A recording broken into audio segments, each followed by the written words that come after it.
Hi, I'm Stewart Spinks and welcome to episode 296 of my podcast, Beekeeping Short and Sweet. Well, this week we had a little bit of warm sunshine and I was able to get into several of the apiaries and actually carry out one or two inspections. Just very quick spring inspections, of course, but what it revealed was not just some drone cells, but also adult drones too. Stay tuned to hear what this might mean and how it might affect the beginning of our season.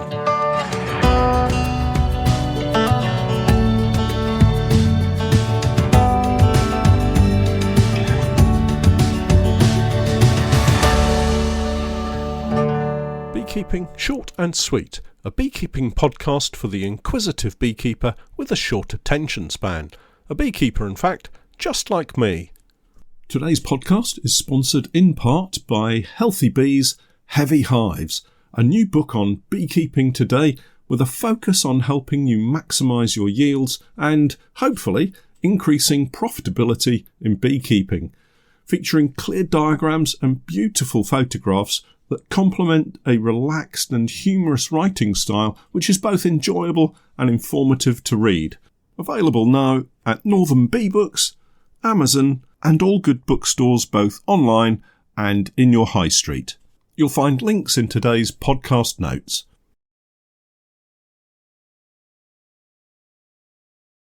Welcome back to the podcast, everybody, and I'm looking out of the window at quite a pleasant day, actually. The sun's shining, there's a few clouds in the sky, but it generally looks like it's going to be a lovely day. Oh, and a very happy Easter to everybody. Today is Easter Sunday. I'm recording this bright and early, and of course our clocks have gone forward too. So that kind of signals that we're heading into spring proper. And with that comes lots of beekeeping activity. So I guess with that we should really start with the weather. Well, it's looking a little bit unsettled. You could say April showers are due, and I suppose with it being the beginning of April this week, that shouldn't really come as a surprise. What is quite surprising is the temperature. It looks as if we're heading for some warmer weather, and I've just been on to, I was going to say the trusted BBC weather site, but it does seem to have been less accurate than not in the past, but however, let's give it a try. I'm looking at the general temperatures for the next fortnight, and it's actually talking about maximum temperatures being upwards of 16 or 17 degrees towards the end of next week, and then staying into low to mid double figures. Well, that's beekeeping weather, folks, and I suspect we're going to have to get out and have a look at a lot of colonies before we run into any trouble in terms of a lack of space. I don't think feeding is going to be a problem because with the warmer weather and the general showery nature of the weather, there will be opportunities for our bees to get out. So I suspect maybe the early part of next week could be problematic, but generally I think we're, fingers crossed, almost at the end of that worrying stage, because there's lots of flowering plants out there now, there's lots of pollen coming in, there's plenty of nectar coming in, and actually we may not need to continue feeding, certainly not for the next fortnight. So fingers crossed, and let's hope that all is going to be well in our apiaries. So this week, let's just think about where we're at. Beginning of April, colonies for the most part should be expanding well. And with that comes the ever-growing question of space in the beehive and whether or not we're going to add boxes, or whether we've already added boxes and exactly what form that takes. So there's quite a few questions to be answered, and of course these will ultimately lead on to full inspections, our first full inspections through colonies for this beekeeping season. And I guess for me that leads on to a point of increasing pressure from a beekeeping perspective anyway. We need to get those boxes ready and we need to get them full of frames and foundations. So let me explain what I mean. One of the methods that we use to manage swarming is by adding a second brood box. So we, in effect, create a double brood colony. Now remember, we're on Langstroth hives, and for the most part, those Langstroth hives just don't need to be double brooded. So that's 2 brood boxes, allowing the queen to run all over both sets of frames. So that's 20 Langstroth frames, and that provides more than enough space for our colonies. Generally, you always find that there's maybe 1 or 2% that perhaps need more room, but I would say they are very, very rare, and generally one single Langstroth brood box is perfectly big enough for our colonies to have a very large brood nest and still have some stores, honey, pollen, that kind of thing within the brood box area. And we can then add supers above a queen excluder in a traditional setup of a beehive, if you like. So why do we double brood? Well, a lot of the time it's because we're looking to produce additional drawn brood frames. In most instances, it's because we want to produce fresh wax on brood frames that we can use either for increasing colony numbers, and I've documented on several occasions how we use that double brood setup. Have a look at some of the videos. We'll certainly be doing it again over the next few weeks and into spring and early summer. But we also use it to replace frames within a brood box that maybe are a little bit old. So ideally, you'd like to replace frames maybe every 2 to 3 years perhaps. They do get quite dirty, and the frames do need to be replaced so that there's plenty of room for the queen to lay her eggs in. Some frames get chewed, the wax seems to disappear from the bottom corners of the frame, but it also gets dirty, and with age a lot of those cells become unusable in terms of egg laying. So it's always good to replace them, and by replacing them you're also removing a lot of dirt. There's also perhaps some disease that may be lingering in those frames, so it's great to get that out as well. And generally it makes the whole inspection process a whole lot easier. So that's really the reason we double brood. So 2 main reasons: increase and to replace frames in other colonies. So how does this work? Well, we take a brood box with frames of freshly fitted foundation and we just place it on top of a brood box. And honestly, it's as simple as that. The benefit in doing this at this time of the year is that it actually uses the oilseed rape early nectar that we should get within those brood frames rather than being put into supers. And again, I've talked about how that potential granulation in supers could be problematic for beekeepers. So we really do need to get back into our unit here in Norwich and get some wax into frames, because honestly I'm just so far behind with that. Talking of the unit, we also are still waiting to hear from a builder to get a price on having our new office fitted. So that's becoming a bit of a bottleneck for me, because we've moved all of the equipment that we had piled up in one corner out of the way so that the builder can get in and do his work. And it seems that we're still waiting. It feels like most builders are now complaining that they've got too much work. It just seems that some people are never happy. In other news, we're moving more bees to the oilseed rape. We've got a couple of fields that we need to set up out apiaries in. So an out apiary is one that's not at home. So you'd have your home apiary or you'd have out apiaries. And we've got 2 more locations that we need to move bees to.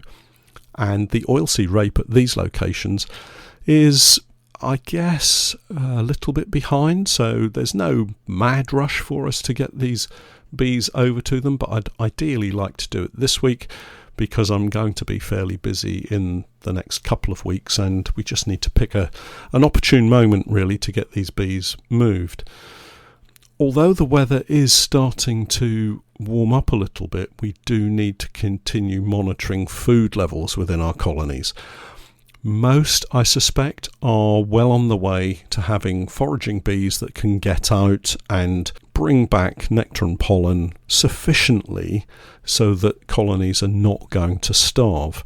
But there are always one or two, particularly when you have high numbers of colonies, so anything above maybe 20 or 30 colonies, you'll always find that there's one or two that either you've missed and you haven't fed, or they're just a little bit on the small side and can't get bees out to forage, and the stock of food stores within that colony starts to dwindle to dangerously low levels.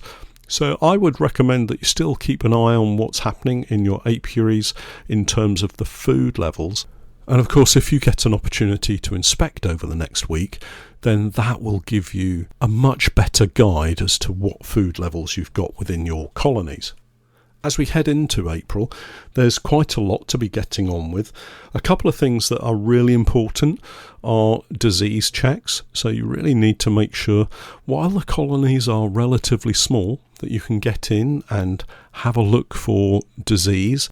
And the easiest way to spot disease is to know what healthy brood looks like, know what healthy adults look like, and then if you see anything untoward, anything that doesn't look healthy, then you can dash back inside, get the books out, have a double check, and just try to identify exactly what's going on and what you might need to do in order to help those bees through this spring period and into the summer. And a lot of the time at this particular juncture in the season, it is about replacing brood frames. It's about getting them some fresh wax and allowing them to build new comb and removing those old grubby frames from those hives. I mentioned in the introduction that I'd been into a couple of colonies this week and spotted some drones. Really, we were just checking to see if there was any drone brood. But while we were filming at the Fishing Lakes apiary, Steph spotted a couple of drones wandering around on the frame. And it's really interesting because traditionally we would perhaps not expect to see drones in our colonies at this time of the year. Having looked at several books on the shelf, several of them talk about eggs being laid in drone cells from April onwards.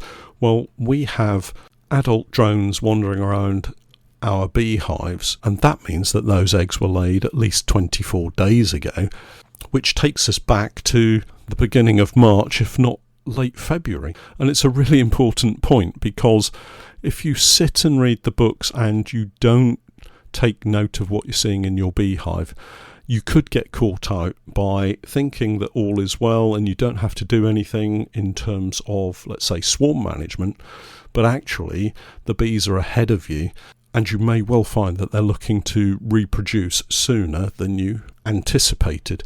And of course that means swarming.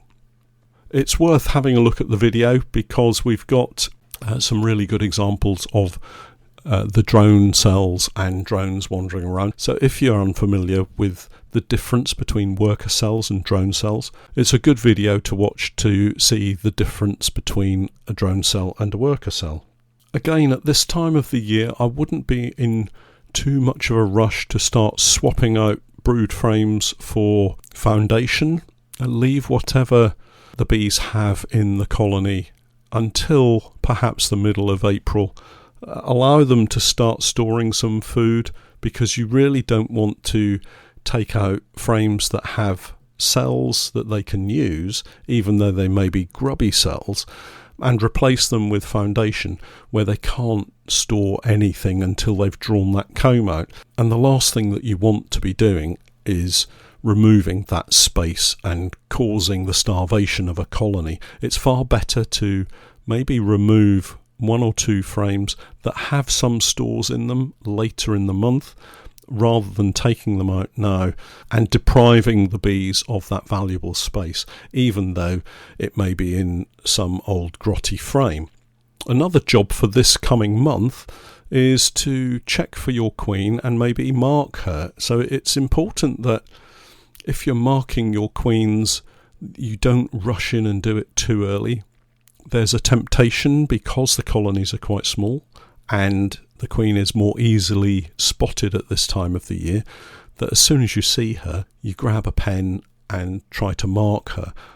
if you should damage the queen at this time of the year, it's going to take the bees a little more effort to get a successful replacement than if you leave it until later in the month. So for me, marking queens doesn't really happen until we get through perhaps to the mid-late point of April. And then if anything should go wrong, there'll be more drones available to get out and mate with those new replacement queens if you happen to get it wrong, of course. And if you are marking queens, remember, you're probably marking last year's queen, which would be a red dot, and this year it's going to be green. So for any new queens that emerge this year, we would mark them with a green dot, but for last year it's a red dot still. So don't get confused and think that the queen you have in your colony needs a green dot. She might well be a colony that has either superseded the old queen or was a very late queen for you last year, and so that would be a red dot queen, whereas any queens that emerge this spring will have a green dot. And finally, I just wanted to talk about colony equalisation. This is where we take frames of brood from a stronger colony and add it to a weaker colony. And it's really important that if you're going to do this, again, with pretty much everything else at this time of the year, you don't do it too soon. So let's take an example of an apiary where maybe you've got 5 or 6 colonies and the bees have survived the winter, but generally they're in a rather smaller state than you would have hoped for. You've got one colony that's really strong, but the others are all a little on the weak side, let's say. So by that, what I mean is you've got one colony that, let's imagine, has 4 frames of brood, and you've got 5 colonies that only have 1 or 2 frames of brood. Now, as we go forward, the stronger colony is going to increase in strength quicker than the other colonies. Those smaller colonies just won't be able to produce large amounts of brood this early in the season and keep it alive for them to survive through to adult bees emerging. So their queen just won't be laying the same number of eggs as the queen in the very strongest colony. Now, that strong colony will build fairly rapidly, but what you don't want to do is to deprive it of that brood too soon by taking it out and adding it to a weaker colony. And there's a couple of reasons for that. So what I would do is allow that strong colony to grow to the point that it's got lots and lots of bees in it, almost to the point where it's ready to swarm. They'll have lots more frames of brood, but more importantly, they'll have lots of adult bees that have emerged, increasing that population dramatically compared to the point that they're at currently. If at that point you take away a frame or 2 of brood, so let's imagine that they maybe have 7 or 8 frames of brood by mid to late April, they will be able to recover that position a lot quicker than if you took a frame of brood from them now, because they'll have so many adult bees, and that's the key. It's not really about the brood that they've got, it's about the number of adult bees they've got, because you'll probably add a frame of foundation to that colony, and you want lots of adult workers to be able to produce wax and draw that comb as quickly as possible. So that's the effect that it has on that strong colony. If you take a frame of brood out of that colony too soon, you're going to cause that colony to stutter and to slow down in its growth. And you really want them to grow as quickly as possible. The effect of adding a frame of brood to a very weak colony is simply you might well just kill that brood. A smaller colony will be managing a frame of brood as best it can, and it will only have enough brood produced that it can look after. So if it's a very small colony, it will only have a very small patch of brood to develop and take care of. If you then subsequently add a complete frame of brood, be it eggs, larvae or sealed brood, that small colony might not necessarily have the resources in terms of adult bee numbers to take care of that brood. And all that will happen is on one of these chilly April nights, the brood nest will contract, the bees will hunker down around the brood that they've got, and that additional frame that you've given them will become chilled, and the brood will simply die. And all you will have done is wasted a very valuable frame of brood. So I would leave those weaker colonies until later in the month, allow them to survive the best they can, and then once they've got more adult bees and the overnight temperatures have warmed up sufficiently, then you can look to add another frame of brood. The final thing to say about that situation is, of course, you may want to unite a couple of those colonies. So you may have a situation where you feel that those colonies are so weak that they may not survive through the coming weeks, and it would be better for you to unite them than it would be to leave them alone in the hope and expectation that they may survive. So lots to think about, and we're only going to find out how our colonies are once the weather warms up and we can get in and inspect. Well, that's it for this week. Don't forget to check out my website, www.norfolk-honey.co.uk, and for my latest videos and podcasts with more updates, tips and techniques, it's the same Patreon page, www.patreon.com/Norfolk Honey. And remember, I'm Stewart Spinks, and that was Beekeeping Short and Sweet.